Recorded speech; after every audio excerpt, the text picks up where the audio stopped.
La véritable remise en question à venir ne consistera pas à démontrer la fantastique évolution de Darwin, qui sont la préhistoire, les dinosaures, par des découvertes toujours plus nombreuses et toujours plus spectaculaires.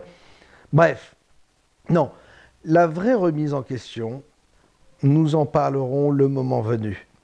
Alors, eh bien, revenons un peu à ce principe du mensonge.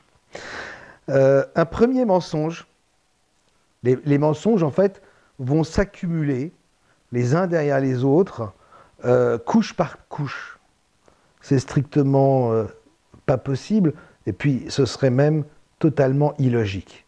Eh bien, pourtant, vous pouvez être sûr qu'à l'humanité, vraiment, moi j'ai appris ça, je me suis rendu compte de ça, à l'humanité, rien n'est impossible. Ce savoir-faire pourrait se transmettre de génération en génération, entre initiés, mais c'est l'enfant qui veut absolument y croire.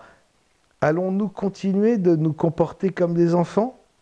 Toute personne un petit peu critique et objective se dirait que ça paraît tout de même un peu gros tout ça. Hein, finalement, ça ressemble beaucoup à ce que vous faites, vous, pendant la période de Pâques, pour trouver les œufs au chocolat avec vos enfants. On nous traite comme des enfants. En réalité, tout ça est toujours qu'une méthode de mensonge qui existe de tout temps et qui a été vraiment mis en place dès la période de la Seconde Renaissance. On nous traite comme des enfants.